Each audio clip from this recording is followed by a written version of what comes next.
আমরা মিউনিকে পেয়ে গেছি রাজ্যের অর্থমন্ত্রী এবং শিল্পমন্ত্রী অমিত মিত্রকে। আমরা এখন তার সঙ্গে কথা বলবো। আচ্ছা অমিত দা, কালকে তো আমরা দেখেছি যে একটা মিউনিকে একটা সফল একটা শিল্প সম্মেলন হয়েছে, যাতে শুধু দেশের শিল্পপতিরা না, বিদেশি শিল্পপতিরা অনেকে উপস্থিত ছিলেন, বিশেষ করে বিএমডব্লিউ এবং সিমেন্সের কর্মকর্তারা উপস্থিত ছিলেন। এই শিল্প সম্মেলনটাকে আপনি এক কথায় কীভাবে দেখছেন? দেখুন, এই ধরনের শিল্প সম্মেলন আমি তো আগের জীবনে অনেক শিল্প সম্মেলন করেছি। এই ধরনের শিল্প সম্মেলন আগে আমি কোনোদিন দেখিনি। তার কারণ একদিক থেকে ভারতবর্ষের সবচেয়ে বড় কোম্পানি, সে আপনার টাটা স্টিল হতে পারে, রিলায়েন্সের কথা বলতে পারি, পিসি চ্যাটার্জির কথা বলতে পারি, যেটা পেট্রোকেমিক্যালের জায়ান্ট হয়ে গেছে। তারপরে সঞ্জীব গোয়েঙ্কাতে তার পাওয়ার সেক্টরের বিরাট ইয়ে। এই ধরনের টপ লেভেল ইন্ডাস্ট্রিয়ালিস্টরা বিদেশে এসে জার্মানির মানুষের সামনে তাদের যে positive experience in West Bengal তুলে ধরলো, এটাতে কিন্তু ভয়ঙ্কর ইম্প্যাক্ট হয়েছে। আমি কিছু জার্মানসের সঙ্গে কথা বললাম পরে, তারা বললো যে দেখুন, আমরা তো আপনাদের কথার থেকেও বড় কথা হচ্ছে যারা সেখানে ব্যবসা করছে, সেটা একটা বিরাট ব্যাপার।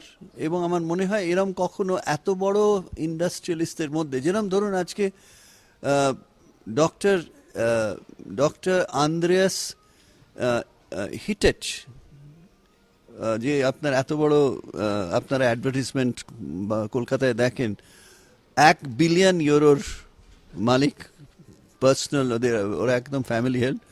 তিনি নিজে উঠে জয়েন্ট ভেঞ্চার করেছেন সরোজ পোদ্দারের সঙ্গে, যেটা $3 বিলিয়ন টার্নওভার তার গ্রুপের, আর এদের বিলিয়ন ইউরো।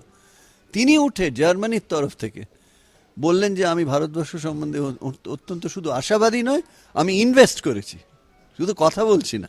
এবং তাকে বলা হলো যে আপনি অন্য কোথাও ইনভেস্ট করুন না করুন, আপনার পার্টনার যখন পশ্চিমবঙ্গ থেকে, কলকাতার শহর থেকে, আপনি ইনভেস্ট করবেন। এবং পরে উনি মাননীয় মুখ্যমন্ত্রীর সঙ্গে যখন দেখা করলেন, তখন উনি বললেন যে আমরা শুধু কিচেন মডিউলস তৈরি করা নয়, আমরা এখন দেখছি হোয়াইট গুডসও করতে পারি, যেন রেফ্রিজারেটর যায় একটা কিচেনের মধ্যে বিভিন্ন।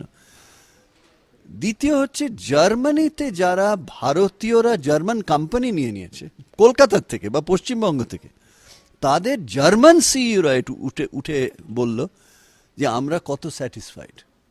ধরুন আপনার কে বাঙ্গারের কোম্পানি, তারা জার্মানিতে 250 জনকে এমপ্লয় করছে আজকে, গ্রাফাইট ইন্ডিয়া।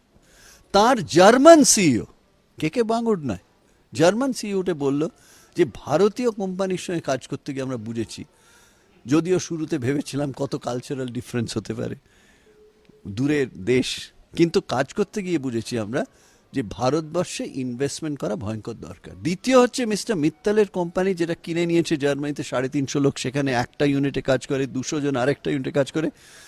তার সিইও বলছে এখন আমাদের সেই সময় এসছে যে আমরা ভারতবর্ষে ইনভেস্ট করব। ওরা তো আমাদের কিনে নিয়েছেন company, largest producer of sleepers in the world. তারা নর্থ বেঙ্গলে শিলিগুড়িতে ইনভেস্ট করবে বলে একটা মিটিংও বলে গেল যে উনি তো করেছেন এখানে, এবারে আমাদের সময় এসেছে ওখানে গিয়ে আমাদের টেকনোলজি নিয়ে ইনভেস্ট করব। টাটার দুই কর্মকর্তা, টাটা স্টিল এবং টাটা মেটালিক্স, তারা রাজ্যে বিনিয়োগের পক্ষে জোরদার সওয়াল করলেন এবং তারা বললেন যে আমরা বিনিয়োগ আরও এগিয়ে নিয়ে যাবো, এবং অন্যদের বললেন বিনিয়োগ করুন, পশ্চিমবাংলা আগামী দিনে একটা ভালো গন্তব্য। এটা কি টাটার পক্ষে মানে টাটার পক্ষ থেকে রাজ্যের কাছে কি কোনো বার্তা বলে আপনি মনে করছেন? দেখুন, এটা মানুষ হয়তো, বাংলার মানুষ হয়তো জানে না যে আজকে পশ্চিমবঙ্গে 40,000 লোক টাটা গ্রুপের জন্য চাকরি করে, কর্মসংস্থান।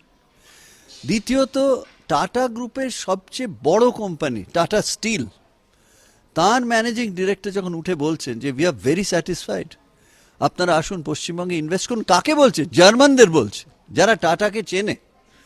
দ্বিতীয়ত, টাটা মেটালিক্স, যেটা খড়গপুরে আমাদের পার্কে বিরাট ফ্যাক্টরি, প্রায় 1500 জন ডাইরেক্ট এমপ্লয়মেন্ট, ইনডিরেক্টলি 3000 লোকের কর্মসংস্থান। তিনি ডুসেলডর্ফে উঠে বললেন যে আমাদের যে এক্সপিরিয়েন্স হচ্ছে পশ্চিমবঙ্গে, আমরা চিন্তা করতে পারি, যা প্রবলেম হয়েছে আমরা চিন্তা করার আগে সরকার সে প্রবলেম সলভ করে দিয়েছে। তা টাটা গ্রুপের সবচেয়ে বড় কোম্পানি টাটা স্টিল, তার যে সবচেয়ে বড় officer managing director Tata steel, তিনি যখন নিজে এসে বলে যাচ্ছেন, তার মানে কি? একটা বার্তা যাচ্ছে যে আমরা পশ্চিমবঙ্গে কাজ করতে গিয়ে দেখেছি এই সরকার বিনিয়োগ এবং লগ্নির জন্য সমস্ত করতে রাজি আছে, যেটা পাবলিক ইন্টারেস্টে মেনটেন করা হয়। বিরাট মেসেজ। রিলায়েন্সের পুরো ইস্টার্ন সেক্টরের যিনি হেড, তিনি বলে গেলেন $1 বিলিয়ন ইনভেস্ট করেছে ওরা পশ্চিমবঙ্গে। তার মানে 6,000, 6,500, 7,000 কোটি টাকা ইনভেস্ট করেছে। আরও 1 বিলিয়ন ইনভেস্ট করার জন্য রেডি হচ্ছে। কাকে বলছে? জার্মানদের বলছে। জার্মানরা রিলায়েন্সকে জানে। পূর্ণেন্দু চ্যাটার্জি, যে আজকে হলদিয়া পেট্রোকেমিক্যাল তার আছে, খবরের কাগজে দেখছি সে মিৎসুবিশি কিনে নিচ্ছে, সে উঠে বলছে যে আমার যে হিউম্যান ক্যাপিটাল, সে বলছে আমি 1,000 সায়েন্টিস্টকে চাকরি দিয়েছি কলকাতায়। কটা মানুষ জানে? স্পেশালাইজ ফার্মাসিউটিক্যাল মেটেরিয়াল তৈরি করে, রিসার্চ করে তৈরি হচ্ছে সায়েন্টিস্ট। তিনি বললেন আমার এক্সপিরিয়েন্স হচ্ছে পশ্চিমবঙ্গে সায়েন্টিস্টের কোনো কম নেই, ইনফ্যাক্ট আমাদের যথেষ্ট সায়েন্টিস্ট আছে। আসুন, আপনারা তো টেকনোলজি রিলেটেড দেশ, জার্মানি রিসার্চ রিলেটেড দেশ।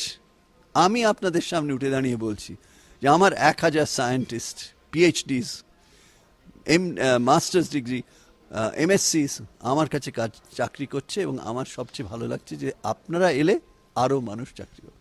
তার মানে কি? আমাদের নিজেদের গ্রাউন্ড লেভেলে যাদের এক্সপিরিয়েন্স, সেই জন্যে মাননীয় মুখ্যমন্ত্রী যখন বলতে উঠলেন, অলরেডি একটা ব্যাকগ্রাউন্ড সেট হয়ে গিয়েছিল, both by German CEOs and by Indian CEOs. সেই রূপরেখার মধ্যে উনি দাঁড়িয়ে যখন বললেন, আমাকে একটি জার্মান ইন্ডাস্ট্রিয়ালিস্ট পরে বললেন, আই এম ভেরি ইমপ্রেসড, খুব বড় ইন্ডাস্ট্রিয়ালিস্ট, সিমেন্সের টিম এসে মাননীয় মুখ্যমন্ত্রীর সঙ্গে দেখা করছে। তাদের জন্য একজন বললেন, আমরা আমি কেন, how are you impress, tell me. বললো, নট ডেটা, ডেটা তো আমরা জানি, ডেটা ওর কাছ থেকে পেলাম, খুব ভালো লাগলো, কিন্তু কেমিস্ট্রি, ওর যে প্যাশন, সোজাসুজি বললেন, ওকেও বললেন যে প্যাশনের সঙ্গে আপনি বলেছেন যে আসুন বিনিয়োগ করুন, আমরা আছি। আর স্বচ্ছতা, বলে এই যে টাটা বা রিলায়েন্সের কথা বলেছে তারা, তাদের মধ্যে যে স্বচ্ছতার কথা ছিল, যে রাজ্যে তারা গেছে, তাদের কোনো অসুবিধে হয়নি, যেখানে তাদের অসুবিধে একটু শুরু হয়েছে সেখানে রাজ্য সরকার ঝাঁপিয়ে পড়ে সে সলভ করেছে। টাটা রিলায়েন্স বলে নয়, যে কোনো কোম্পানি। মাননীয় মুখ্যমন্ত্রীর বক্তব্যে সেই সিনসিয়ারিটি, সেই প্যাশন আর সেই কেমিস্ট্রি, একদিকে মুখ্যমন্ত্রীর যুক্তি, আবেগ, আন্তরিকতা, অন্যদিকে তার সঙ্গে শিল্পপতিদের সওয়াল। এটা কি রাজ্যের যে শিল্পায়নের যে ক্ষেত্রে এটা কি একটা নতুন করে একটা দিশা দেবে বা একটা নতুন করে প্রেরণা যোগাবে? আমার মনে হয় এটা নিহিত ছিল, লুকিয়ে ছিল। ওই মিটিংয়ে সেটা বেরিয়ে এলো চারিদিক থেকে। ইন্ডাস্ট্রিয়ালিস্টরা নিজেরা, শিল্পপতিরা বললেন, জার্মান শিল্পপতিরা বললেন, তারপরে মাননীয় মুখ্যমন্ত্রী উঠে তার ডিপ সিনসিয়ারিটি সঙ্গে তিনি কথা বলেন। আপনারা জানেন, সিইওরা যারা টপ বিজনেসম্যান হয় বা বিগ প্রমোটার হয়, তারা কিন্তু নম্বর পড়ে না, তারা কিন্তু চার্টার্ড অ্যাকাউন্টের উপর দিয়ে যায় না। কিসের উপর দিয়ে যায়? Chemistry, intuitive sense, not analysis. তারা এসে আমাকে বলল, আজকে আমরা যে ইনটুইশন নিয়ে ফিরে যাচ্ছি, যে কেমিস্ট্রি নিয়ে ফিরে যাচ্ছি, যে প্যাশন নিয়ে ফিরে যাচ্ছি, যে স্বচ্ছতার একটা উদাহরণ নিয়ে আমরা ফিরে যাচ্ছি, ভারতীয় ইন্ডাস্ট্রিয়ালিস্টের যে কথাটা বলল, উই আর ডিপলি এনকারেজড।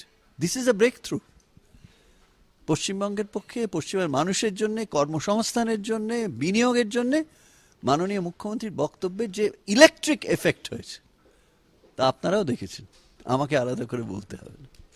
আমরা এতক্ষণ আমাদের রাজ্যের অর্থ এবং শিল্পমন্ত্রী অমিত মিত্রের সঙ্গে কথা বললাম, এবং তিনি পরিষ্কার জানালেন যে জার্মানির যে শিল্প সম্মেলন, মিউনিকের যে শিল্প সম্মেলন, সেটা রাজ্যে শিল্পায়নের ক্ষেত্রে একটা নতুন দিশা দেবে এবং একটা আশার সঞ্চার করবে। ক্যামেরায় পার্থপ্রতিম রায়ের সঙ্গে আশাবুল হোসেন, এবিপি আনন্দ, মিউনিক।